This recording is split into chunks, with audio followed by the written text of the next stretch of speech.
One of the questions I ask people to answer is, why do people give you time in their life?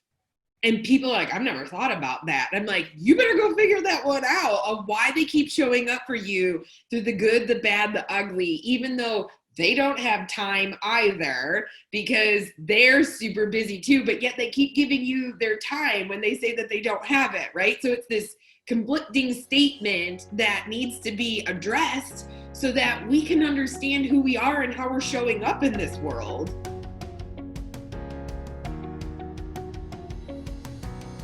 Hello and welcome to episode 8 of the Living and Leading with Emotional Intelligence podcast. I'm your host, Brittney-Nichole. In this episode, we will be speaking with Tori Stevens.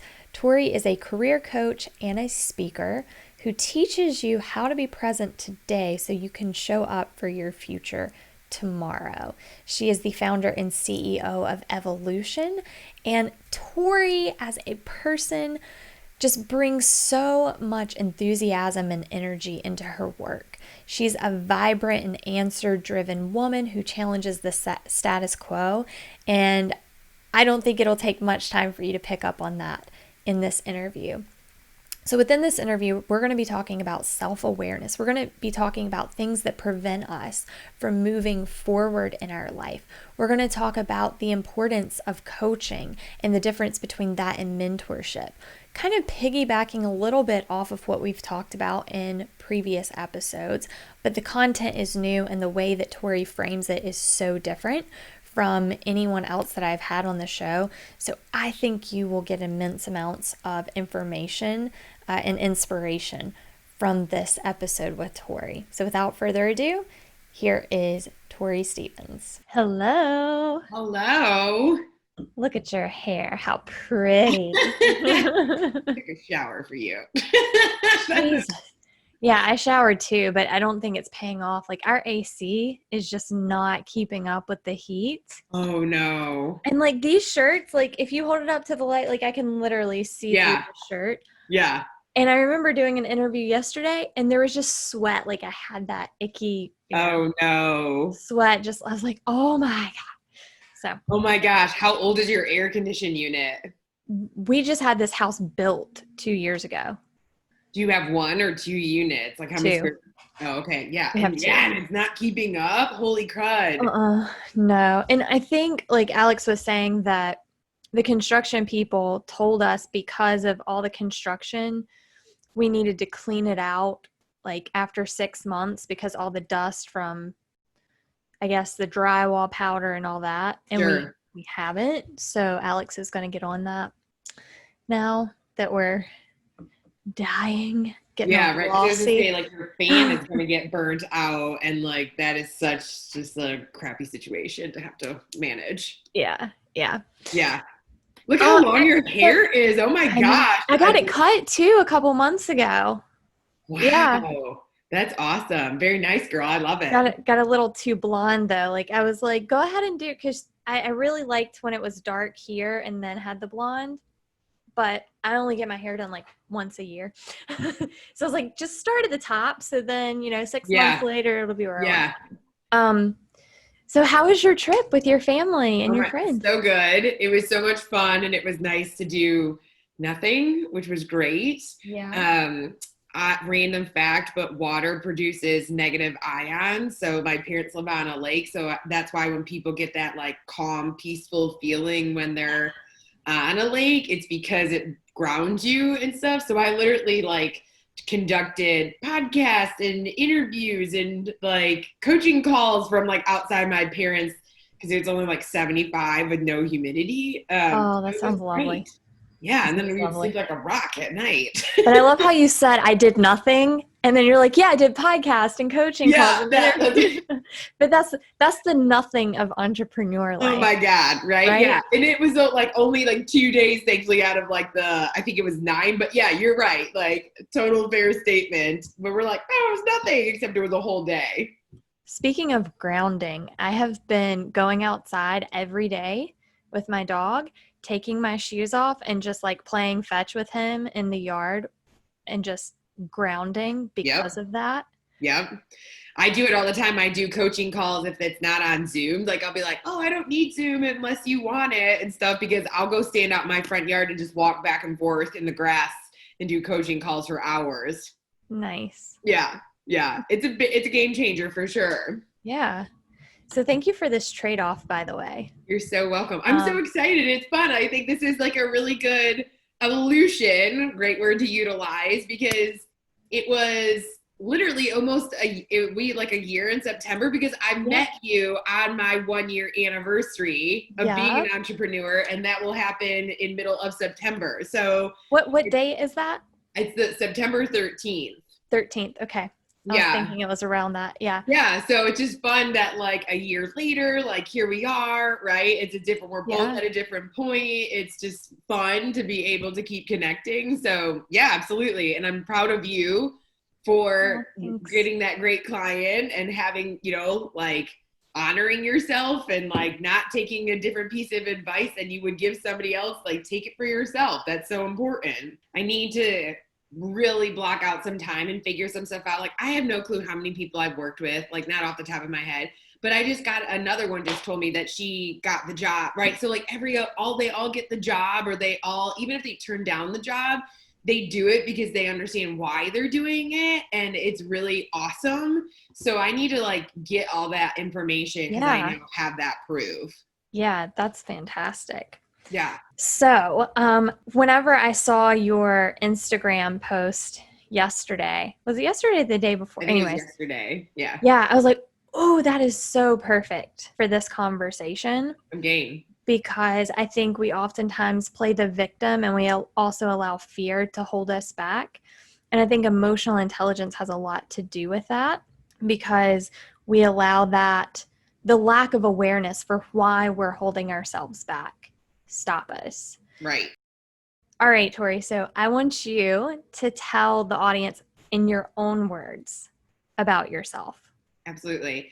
So for the past 13 years, I've had a really interesting career. Half of it was in higher education, working for admissions and career services. And I would build these programs out that would help students understand how to navigate life through their soft skills. A lot of the time, if somebody didn't have a job, they weren't being paid, they didn't think they had a skill set. And so they didn't know how to navigate themselves in a conversation with another, which meant they weren't going to get a job and they weren't going to have their future show up for them in the way that they were hoping. The other half of my career has been in corporate, working with Fortune 500 organizations within training, recruiting, onboarding, and consulting. And again, even though they would work in different lines of business, they would live around different parts of the country, they had different jobs, different genders, different ages. Again, people would get in their own way when it comes to their career, because a lot of the time people think it's someone else's responsibility to know what to do with me. And it's not. So how do we take our confidence back, or how do we gain that confidence and understand who I was before in years past is not the person I need to be in my future, but it's my responsibility to make that move happen. So as a coach and a consultant and a speaker, my job is to teach people how to think, to talk, to walk, so that they can show up in their life the way that they want to, and recognize that you don't have to have a midlife or quarter life crisis, that you absolutely can shift or change jobs even if you haven't been in that industry before. You absolutely will make more money in the next job, and you don't have to start from the bottom because maybe you're not a subject matter expert. By the way, you don't have to be a subject matter expert in order to be hired. So that's what I do through a career therapist, really coaching lens.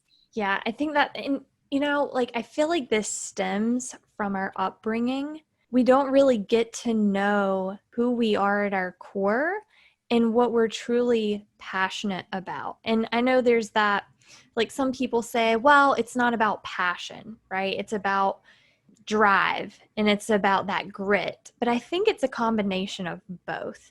I think some people can be successful without following their passion, but I think people that follow their passion are much more fulfilled in life when they do that.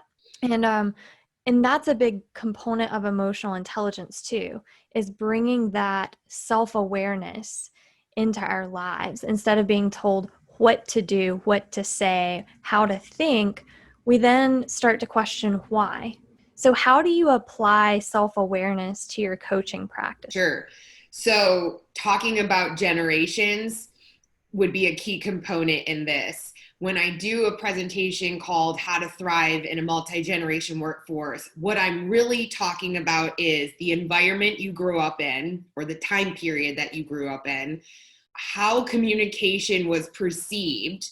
So a lot of the time boomers are like, we don't talk about that. But millennials and Gen Zs are like, I'm going to tell you everything on social media. Yeah. And then fear. So fear is a really big piece to the life puzzle, because fear is what you have or have not experienced that you believe to be true with limited to no factual information.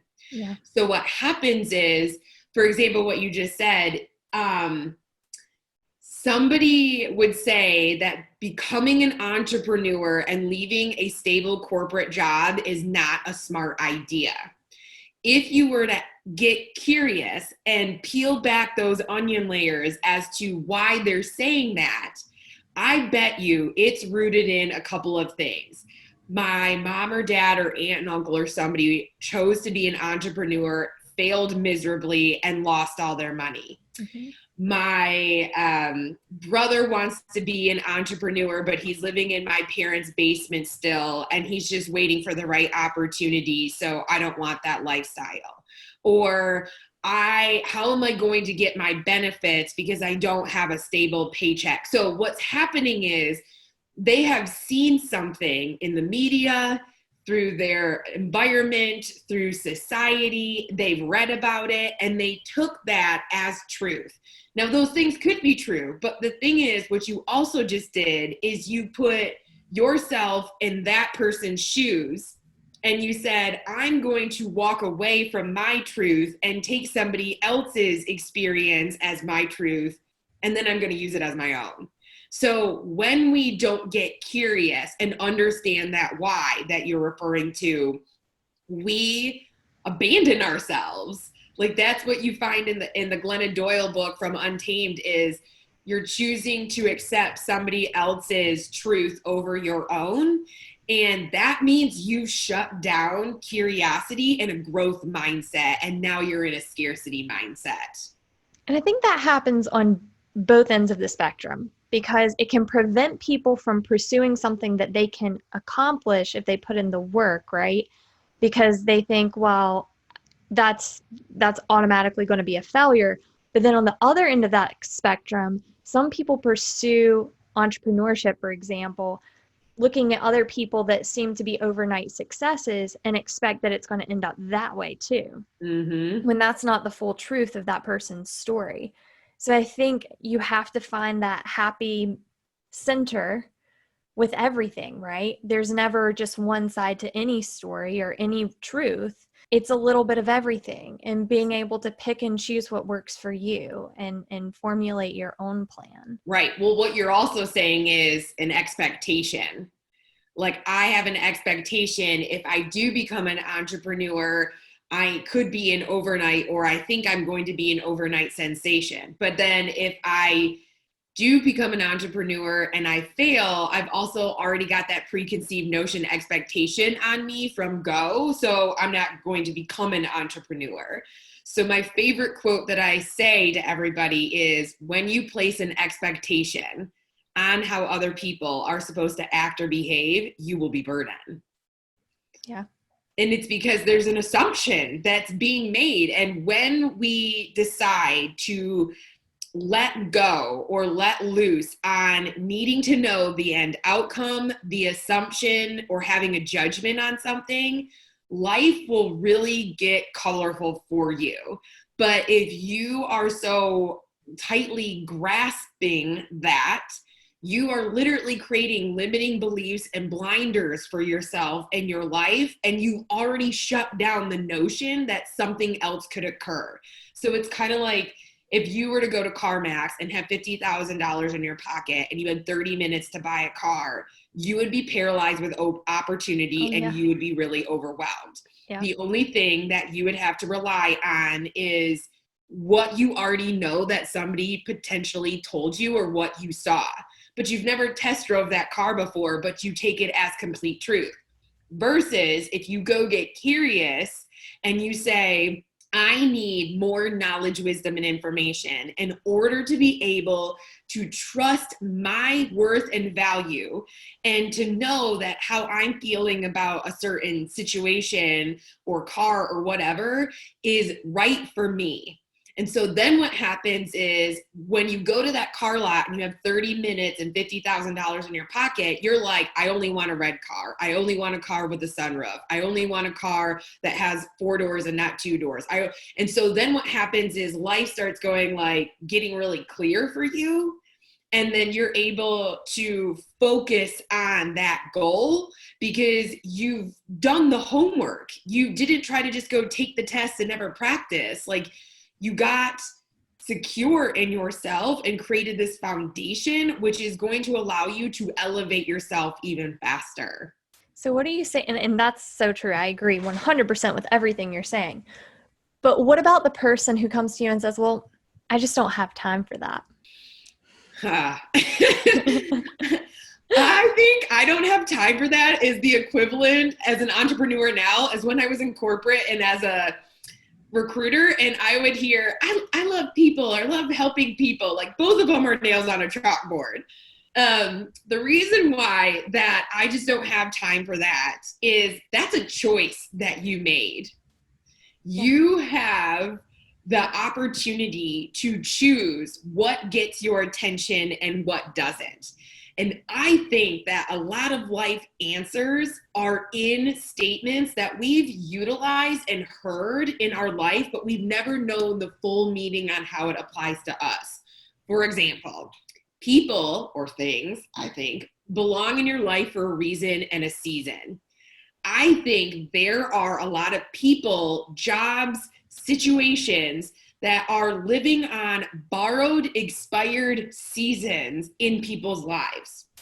So what's happening is that people aren't going to elevate themselves to where you want to go because that's your journey. That's not their journey. But if you spend all that time thinking that and having hope that they're going to change because you see the best in them or you see the best in your job, you're the one who's pushing the boulder up the hill and won't give it up. Mm-hmm. And so what happens at the end of it is I don't have time to look for a new job because this job is so time consuming. I don't have time to go on vacation because I have to go do this, that, and the third. The other thing is that society does an awful job at actually being proactive and plan, which would mean you would have to find the time to give yourself the space in order to sit down and think about your future. And most of us are like, gotta go. And that's not going to work because then one day you pop your head up and you go, I don't even know who I am right now. Or I've been doing the same thing for the past 5 years. Or I don't even know why I'm friends with these people because I don't have anything in common. And so that is typically, there's a reason in a season why people or things are in your life. And we have to put ourselves at the top of the to-do list because if we keep our name at the bottom of the to-do list and keep taking care of everybody else, it's not going to work. Yeah. I think people need to start replacing that phrase, I don't have the time, with I don't have the energy or I don't have the courage. Because I think those are the two things that they're really saying when they say I don't have the time. Or I'm not ready to make that choice. Yeah, because it takes so much energy. And we're draining ourselves by having such a fast-paced life these days that we're not renewing that energy that it takes to break that cycle, to get out of that orbit of negativity that we've gotten stuck in. It's like if you're caught in a riptide, to get out of that riptide, you have to have the energy or it's just going to pull you out to sea. Absolutely. And when you're getting out of a riptide, you never go straight into it. You go diagonal from it. because it's just going to keep pulling you back. The same thing happens when somebody chooses to make a life change. The people and the career and the life that served you for so long, there is a gift in that. And there is a lesson to be had in all of that. Like, I left Michigan and moved to North Carolina, not knowing a soul as a single person, taking a job that did not work out quickly after I got here. And I had a choice. I had a choice to say, am I going to play victim in this situation and say, why is this happening to me? Or am I going to say, okay, this is happening to me. Like, what am I going to do about this? Right? Like, emotion is when you are emotional about something. First off, your body physically has been keeping score on you, Brene Brown says this, for quite some time. So by the time you even express an emotion, it's not because of what's happening right now. It's because of what's been happening. Yep. And then the other thing is that emotion is your brain grabs onto something that it has known about from the past. So if you get stressed or anxiety about something, when are we going to say, clearly this is not serving me because it keeps stressing me out, so I need to figure out what to do about it? That's what I had to do in my life, is I had to say, why have I had 10 jobs in 12 years? And why is it that every time my happiness is screwed with, basically in an organization, I'm like, I'm out, I'm done. And so this is how, for me, when I was like, I can control my happiness because as an entrepreneur, I get to decide who I want to put myself around.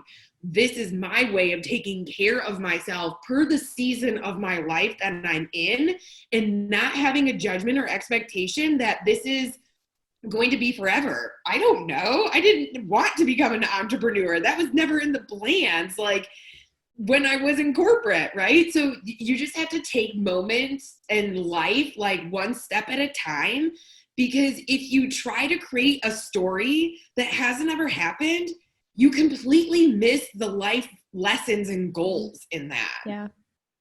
Yeah. The biggest thing is appreciating the journey. And like you said, the life lessons learned. With speaking with people and now working with people that have tons of wealth, but they lack the fulfillment, they keep saying, before when I would buy something, I would get excited and it was, this wonderful feeling. And now I'm numb to that. I feel nothing. And I think that's another thing. And, I just completely, the train of thought the direction I was going it just left the station. Yeah. There was a direction I was going with that. That's okay. But, can I jump in of what you're saying? Because this is like fascinating that you're saying this. Do you want to jump in? Do you want to pick I up? would love to. Awesome. I'll help you out. Go for it. I'll be the caboose on your train. Tag team. Tag team, yes. Tag team for sure. So John Maxwell has this awesome quote that says, when you focus on developing people rather than chase achievement, you will discover personal fulfillment, but more importantly than that, you will plant seeds of significance in the lives of others.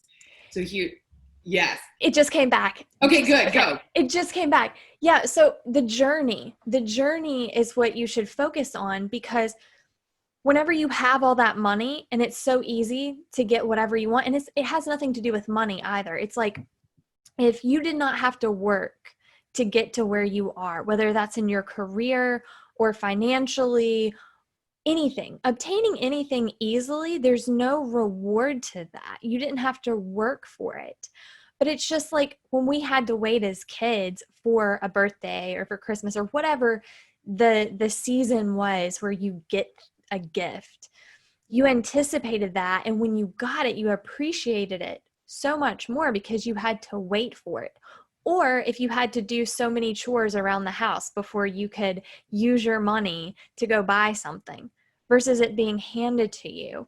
Right. And I think that's so unfortunate that people want instant gratification, because there's really no gratitude.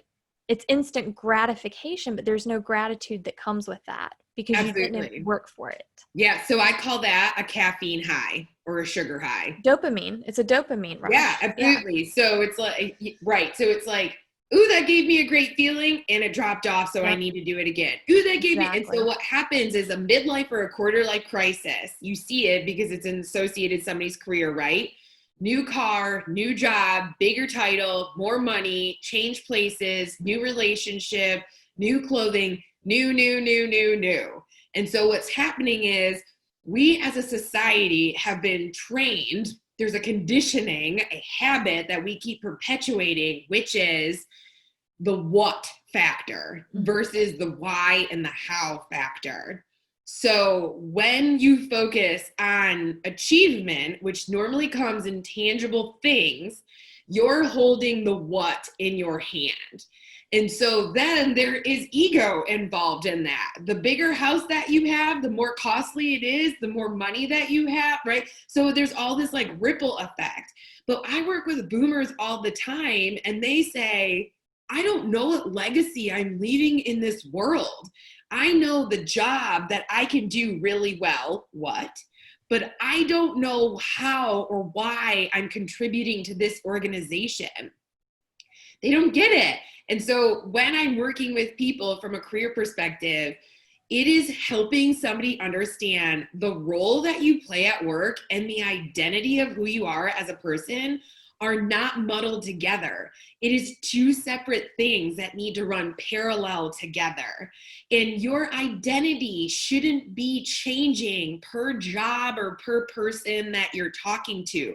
That's why people hate networking. They hate networking because they think that they're on this tightrope and they're like, oh my gosh, if I don't act a certain way or say a certain thing or be able to relate to them, they're not going to like me. And then they're going to have this negative experience of me. And then if they tell somebody, or it is wild the number of people who think, I don't want to know what my brand is, because they're terrified that somebody's got something bad to say about them versus something good to say about them. So one of the questions I ask people to answer is, why do people give you time in their life? And people are like, I've never thought about that. I'm like, you better go figure that one out of why they keep showing up for you through the good, the bad, the ugly, even though they don't have time either because they're super busy too, but yet they keep giving you their time when they say that they don't have it, right? So it's this conflicting statement that needs to be addressed so that we can understand who we are and how we're showing up in this world. Oh, wow. Yeah, that's a good point. I never really thought about that. Like I never thought about, why are people showing up for you and giving you their time? Right. But this is the thing. That is the root or the pebble in the middle of the ripple effect of how you get your life and your career to show up for you. Yeah. So I've been an entrepreneur for 2 years, and my clients, my peers and the students that I manage and the people that I met at conferences, they were the ones that supported me the first year as an entrepreneur. Like the way that you and I met was, a woman who is so there's probably like 5 connections, I bet you, through Jeff Weiner that you know, but there was 3 other people before that. It was, I wanted to get into Queen's University, and so I finally got into the Career Center. Then I was like, well, is this a new class? Am I taking somebody's class? And like, oh, the woman who's got it, she's not going to be here because she's going to go focus on her business. She's an entrepreneur. I was like, I want to meet her. She introduced me to another guy who does like legal stuff for entrepreneurs. He introduced me to a coaching client. She hired me. She told me about Jeff. Jeff and I met, and then he introduced me to you. Wow. So there's like 6 connections right there, right? So you can't have a judgment or expectation on how your life is going to show up for you, but you have to be your authentic self for it to show up for you the way that you want it to. Yeah. It's funny that you said, because you introduced me to Stacy. Mm-hmm.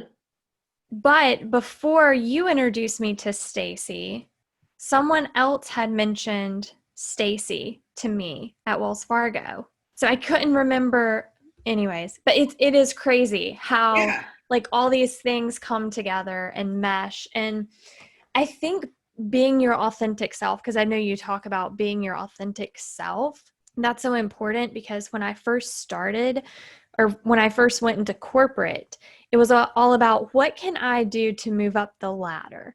So I started getting in like these in-group or in-company roles, like on the diversity inclusion outreach team. Yep. And I'm not going to lie, like at first it was very like, this is going to look good on my resume. Sure. But as I got really involved in that, I started to actually appreciate and buy into it, and really like it became very genuine and authentic. Sure.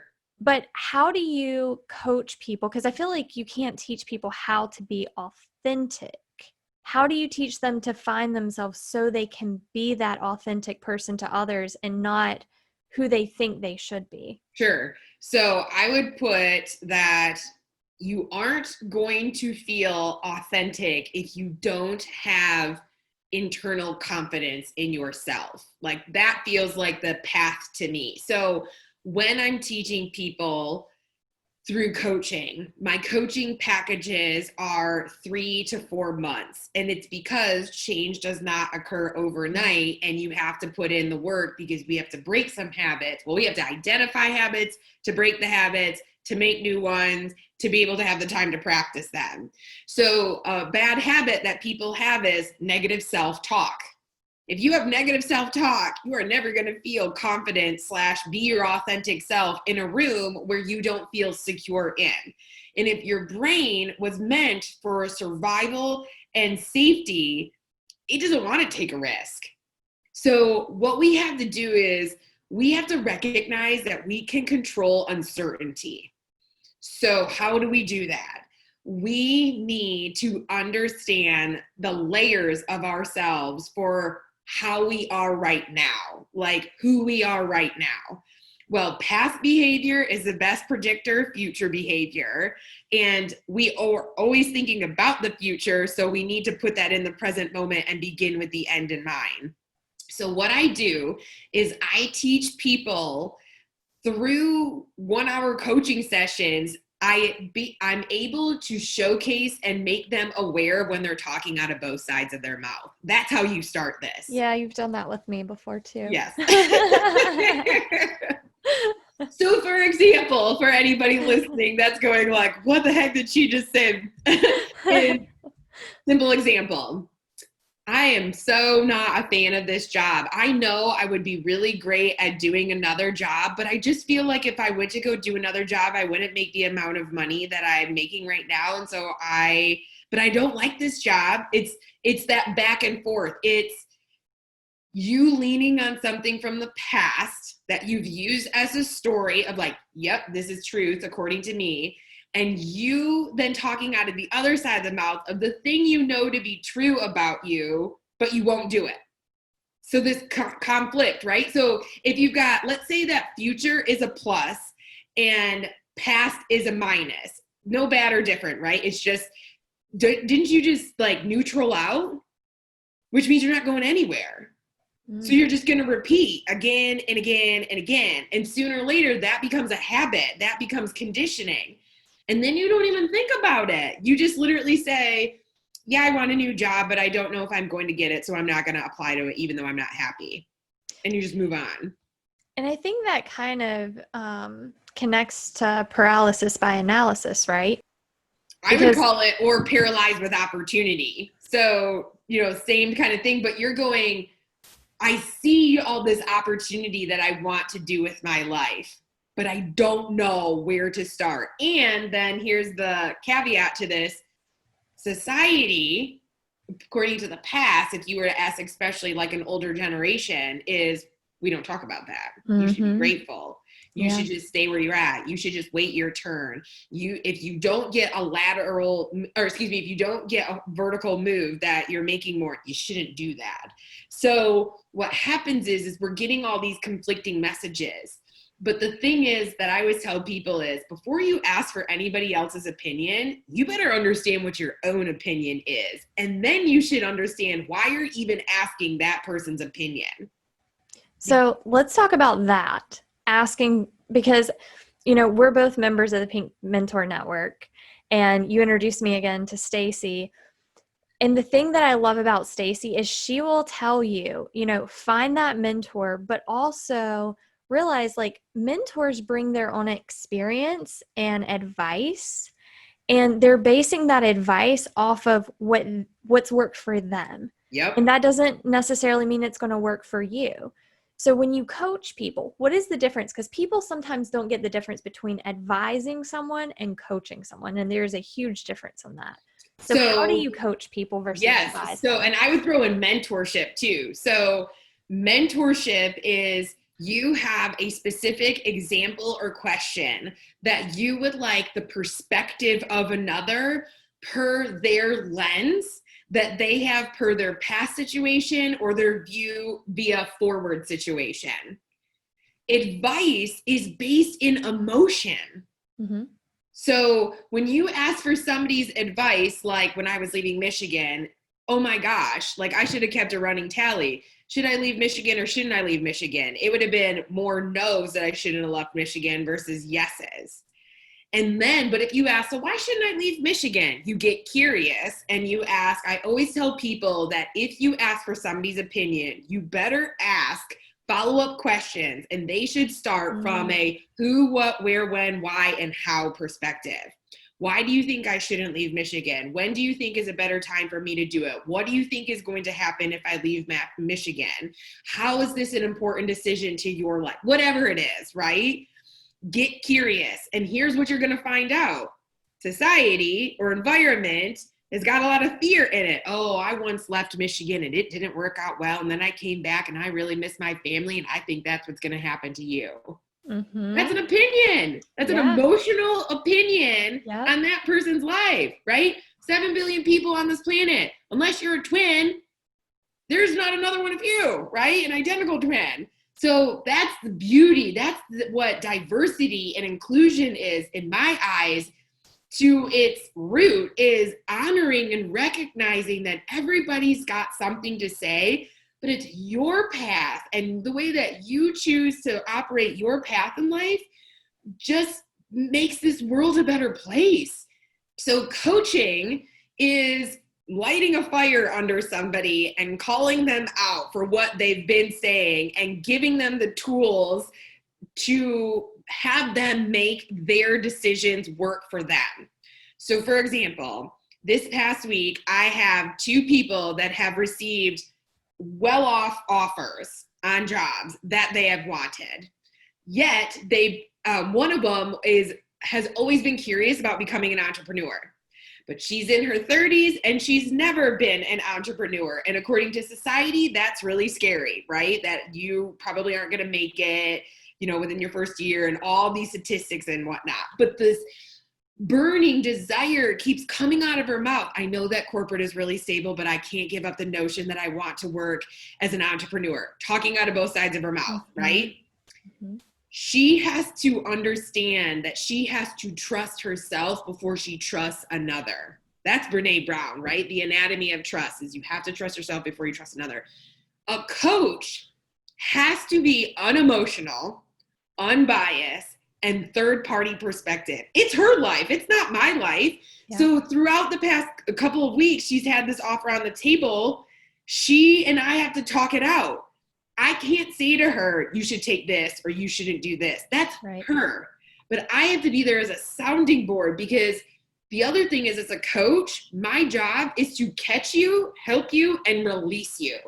You should have the tools within you by the time we're done working together, so that you can have that think, talk, walk process come through, so that when you feel like you're about ready to abandon yourself because somebody's questioning you who you are, there is a boundary between you and them, and you can stay curious about yourself and them, and then look forward and say, and how is this going to serve my future per what I know? I love that. You are just so knowledgeable, and this ball of positive energy and wisdom that goes beyond your years. And I love talking with you. I absolutely love it. I appreciate you saying that, because it was shunned for a really long time or not accepted. Really? So yeah. Really? Yes. That is Yeah. so hard for me to believe. Yeah. That's really hard for me to believe. But I think, another thing that I've noticed you've said when we've had conversations is, I'm going to be honest with you here, and don't take, like you always kind of say, I'm not meaning this in a harsh way, but nothing you have ever said to me, I have taken it that way. Like, you could be even more critical and I would be like, go for it, Tori, like, do it. So I want to know about your journey personally, because, you talked about moving from Michigan to here, but you didn't really talk about the process for you. Yeah, right. So how is that? Like, will you be vulnerable for a sec and like tell us how that really made you feel and how you worked through that? Yeah, absolutely. So going back to that great compliment that you just gave about my energy and like wisdom and whatnot, that has always been innately in me, but I didn't know what to do with it because my surrounding environment like looked at me sideways. Like, is it fake? Are you on a bunch of like pop? Isn't that funny? There it comes out, like the Michigan in me. Like, do you have a bunch of soda in you right now? Like, do you have a caffeine high going on here? Like, why are you so energetic and excited? And the why question, I was actually having this conversation earlier with somebody. Simon Sinek was my savior in 2008 because his TED Talk of understanding the golden rule of why, I was like, oh my gosh, I'm not the only person that thinks like this. Because a lot of people do that they sacrifice how they really feel because it doesn't look like everything else that they've seen around them. So for me, love Michigan dearly, love visiting it, not a fan of living there because there was a certain vibe in the air of this is how the game of life is played if you live in Michigan. Now, I'm in my mid-30s, so when I was like growing up, the auto industry was king. And I graduated undergrad in 2008. So everybody's world was crumbling. Yeah. And it went to like, we've never thought past like this job that we have because we're going to have like a pension and a 401k and, like all this stuff. And so I've never had to worry about myself. And now all of a sudden I have to worry about myself. And I thought, you never evolved yourself. You never grew. You just thought that somebody else, like I said earlier, was responsible for taking care of you from a career perspective. And that's how that game got played. And then you lived your life outside of work. And that's not how this goes, right? So, and then it was the whole wait your turn notion. I can't do that. Like, I've literally been told, like, sit on your hands and don't say or do anything until I tell you. Yeah. You're competent and have a brain, but you're not allowed to make decisions. Why do you think that way? How come you can't just go along with the regularly scheduled program? You ask too many questions. Like, oh, this is what's being told to me, right? Mm-hmm. And I would internalize it and go, it almost felt like I was a Labrador retriever puppy. I wanted to be curious. I was fun. It was energetic. But because of the size of a Labrador puppy, like by the time they're 6 months old, they look like they're 3 years old, right? They look like an adult. They're big, right? Well, people have this preconceived notion that like, you're too much. Why can't you just do what I need you to do and be done with it? And I'm like, there's so much more to life than this. So I did not do a good job navigating my career for probably the first 8 years because my line for hope for others is so far over the line. And here's what I mean by that. When I would be in a job interview, I would already be making this storyboard in my head of like, oh, I can bring this to the table and I can do that and I can introduce them to this person and then we can do this and then that. And I was already going, I wasn't listening to what they were saying. I was not doing a good job of saying, am I going to do the job description? Because anything that I do above this job description, I'm putting that on myself. Right. And so sometimes I'd be like, I'm just trying to do a really great job. Like, why don't they see that value? Or how come I'm not being recognized? It's because I'm the one who had so much hope. My line for hope was so far over the line that they're like, we're paying you for what we told you we wanted you to do, not for all the extra stuff that you've been doing. But what was really going on, the extra stuff was what was filling me up. And the job was just hearsay. But I muddled the two together. So for me, I was like, you're the common denominator, Tori, in this equation. You need to take responsibility. It's kind of like when you're like, how come I never can find a really great guy? There aren't any great guys out there. It's you. You're not leveling up. You're not the one who's saying, I'm not putting up with that. We're going to go find somebody else. It's having the belief of knowing that you're worthy and worth that versus just taking whatever's around you. This is the reason why that women do not apply to a job unless they know at least 90% about it. I feel like I've got to know it all in order to be able for somebody to believe me. Yep. It doesn't work. And so for me, when I moved to North Carolina, it was because of this. I had my grad degree. I was very insanely successful at the job I was doing at my alma mater. And I was being known around the state, and I was doing presentations about these programs that I was building. And everybody was in awe of like, how do you get 100 students to give 20 hours each a week for a year commitment and you pay them nothing? And I was like, it's all about rapport building and development of others and giving them the tools and making the pie bigger. They're like, I just don't get it. And I was like, work to be done here, right? But here's what happened. My name was at the bottom of the to-do list. I didn't have a relationship with anybody outside of the university that I worked for. I didn't have anything to talk about outside of my work because I was literally at work all the time because I loved it. I didn't go on vacation because what if like something happened at work and like who is going to be able to take care of it? I hated the winter, but I was tolerating it. I was a vegetarian and I would always get like, why don't you eat meat? And so it was just all this. And I was like peacekeeper for everybody else, but I wasn't taking care of me. So I made a short list of like, these are the states I want to live in. This is the type of weather that I want. This is the young professional scene I want. This is I just made, and I would not deviate from that list because I knew if I started to go, well, you know, I'm open, then the world can't show up for you if you're just like swimming in a bunch of gray. Like settling. Yeah, you have to get, you have to honor your worth. I mean, it was to the point where I moved 5 times in 3 months the year that I was interviewing because I, in my heart, and in my soul knew, do not sign a contract, Tori, something is going to happen. And I would be bawling like at night going like, I don't know why that this isn't showing up, but I also know that I can't sign a contract.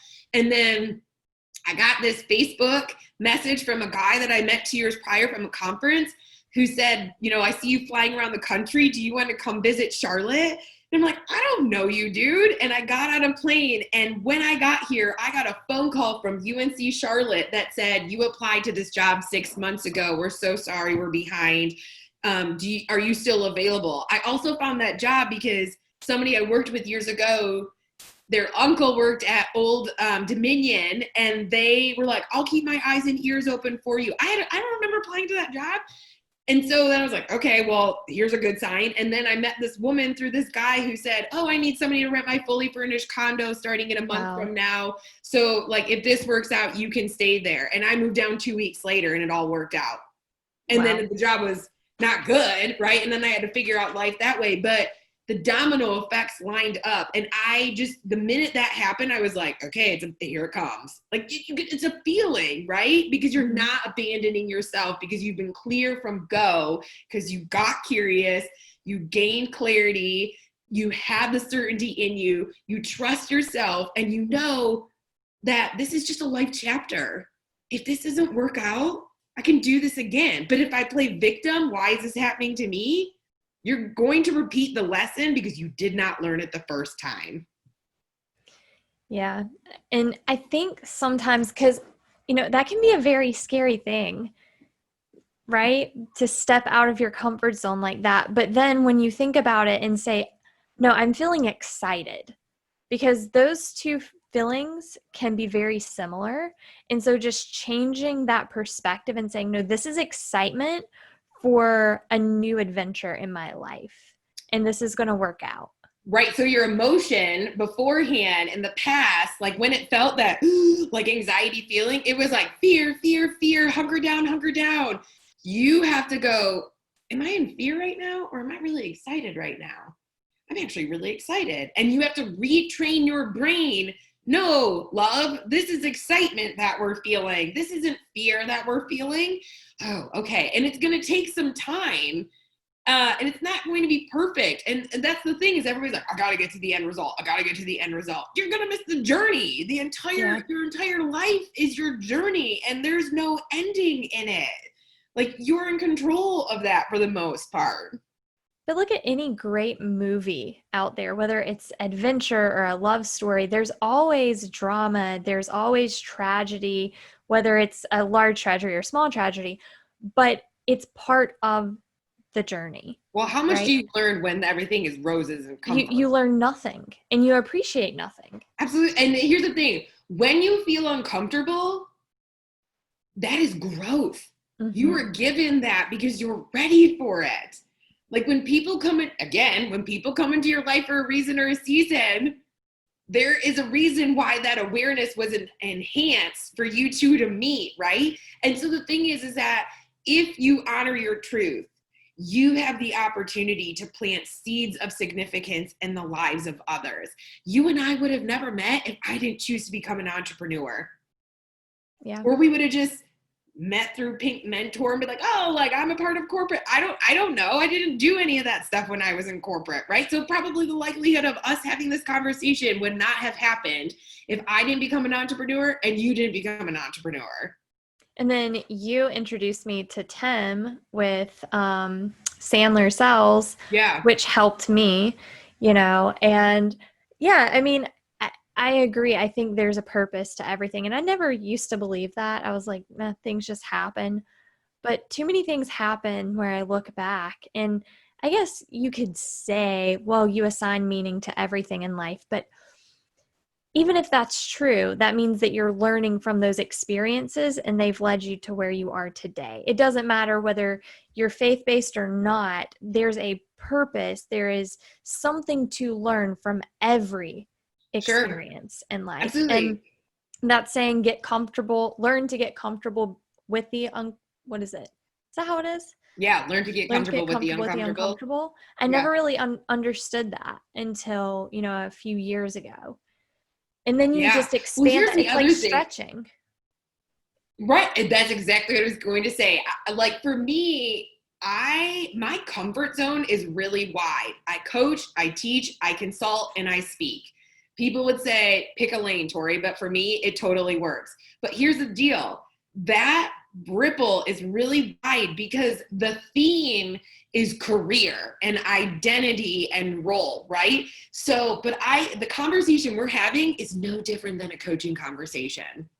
The conversation we're having is just different on how it's said when I'm speaking, because normally there's not the dialogue back and forth like this that's happening. When I am consulting, this is exactly what it looks like.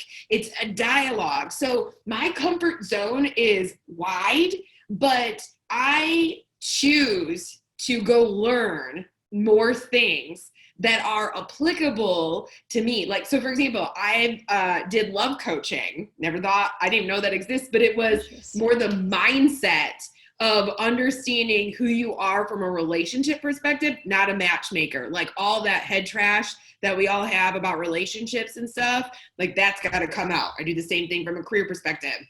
Then I hired a health coach because as a female, I look at me and go, I think I have so much cortisone and stress running in my body that I need to check this or I'm going to wreck myself in the future.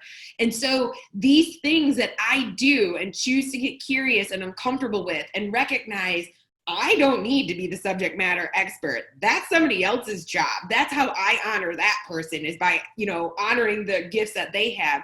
That knowledge then gets to come through me at some point, and that makes my comfort zone even wider in the future. So isn't that what connection is recognizing and honoring, each other so that we can do this together and elevate up and have this constant evolution versus saying, I wish it would go back to the way that it used to be in the past. It was so much more simpler than it was back then than it is now. I feel like I have imposter syndrome because I don't know who I am. That's all for the birds. Yeah. Yeah. So since we only have a few more minutes left, everyone that I have spoken with that knows you has only good things to say about you. And I know several people who have worked with you in the past and talk so highly of you. So when you think about all of the people that you've worked with and all their accomplishments that you help to foster their growth, what are some things that people have said? What is some feedback that you've been given that you just reflect on and think, wow, not that, as a coach, you don't say, I did that, but you did help facilitate that. Yes. So share some of those feedbacks. Oh, sure. So it's the phone calls and text messages that you get that say, you're never going to believe what happened. This is so crazy that this happened, or talk about being at the right time. And those sentences really are untrue. If it wasn't for that person choosing to put in the work, those crazy things, the right timing, you're not going to believe what just happened, would have never happened.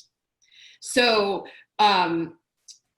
I love this story that I had this woman I was working with, and she was like, I don't know what job that I want in my future, but I know it's not this one. And so I make people do, we've alluded to it, it's this branding exercise to say, like, why do people give you time in their life? What do people think about you, et cetera? And then once we do that, we convert these nuggets into questions so that we can get to the point at what's important to you and be able to ask it in a question to another. So it's, it's typically not your immediate network that will get you where you want to go. It's their network, but people only know what you tell them. So you have to be able to tee them up effectively so that they can get you where they want to go. So this woman meets with one person. She asks to be introduced to anybody that would be a great fit to her. She's then introduced to this other woman. So she has this networking conversation, does a really great job with it, and thinks nothing of it, but gets a lot of just information, because you need knowledge, wisdom, and information to make a decision, right? Mm-hmm. So 3 or 4 months later, my client is doing a final round presentation, and it is in front of a group of community members, because that is what her presentation was, her job was going to be associated with, was all these community members. And so at the end of the presentation, she says, does anybody have any questions, thoughts, feedback, suggestions? And the woman, the connection two that she met 3 or 4 months ago, stands up and says, I need to tell you all about this woman. She had no idea how I was going to, if ever, show up in her life. But 3 or 4 months ago, she reached out to me through another connection. She engaged this conversation with me. She led it. She was intrigued about it. And here she is, continuing to do the work. And now she's in front of me interviewing for this position. This is the real deal. Now, the other thing you should know is the client had never done a position that was like this before. This position was so far out of her wheelhouse, just like I'm not having experience, right? So we've got to go through that whole notion beforehand of like, how come you can't think you can't do this type of thing? There's a lot of head trash.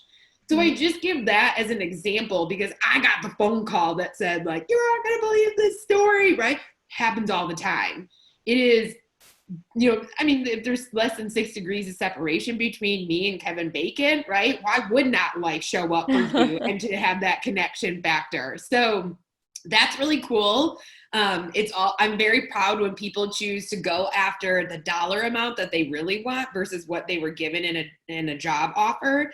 I find that out at the beginning because that needs to be clear. And so when they choose to walk away from a job, if it's not that dollar amount that they need, they feel I'm one step closer to my real next job because I need to honor myself, and I've never done that before. So there's all sorts of great stories, but that's how I get filled up.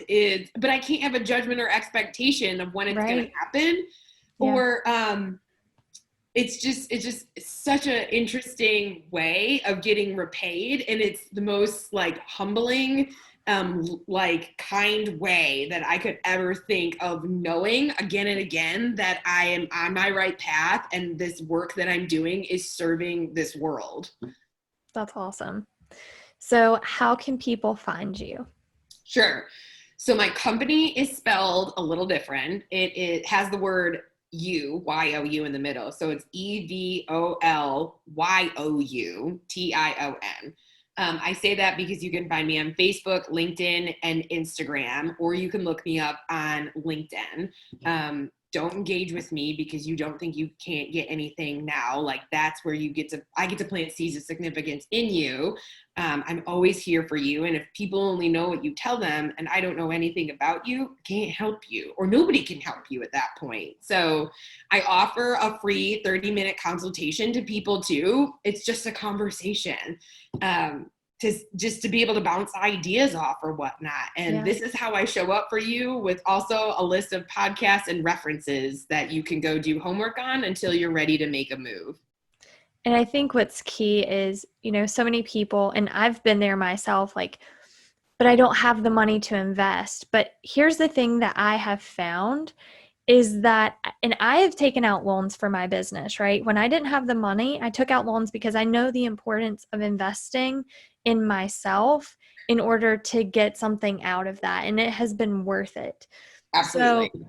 So, coaching, you got to think of the value that you're getting out of it and stop looking at the dollar amount. I think too often people look at the price tag, but yet they can go out to dinner with friends and have drinks, and then they just blew that, in one evening, right? Yeah. But how are you changing your life? You're investing in your life long term.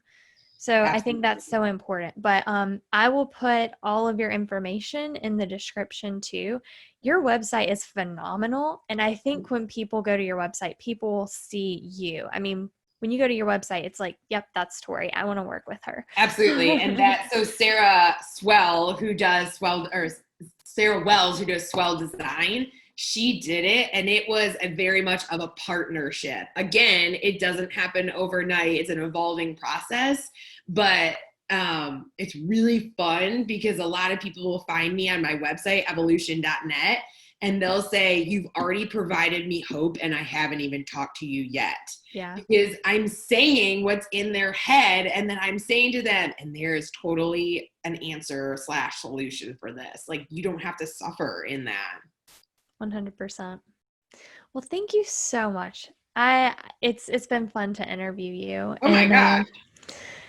You're great. I really hope people reach out to you for career advice. Even, like, I know you're a career coach. That's your niche. But I think even in life, like anyone who's trying to get from point A to point B and feels stuck. Right. Well, that's why your identity and your role are two separate things, right? So we are going to talk about life. We have to talk about life because that's where your head trash came from. That's where like your preconceived notions or your stories that you gave yourself. So it all interconnects to one another. You don't take off a layer when you leave your job at the end of the day and put on a different layer of your life. It all is in one. And that's the rub that people feel, is that they don't know how to put those in sync. And that's what I do. Awesome. Well, thank you, Tori. Thank you.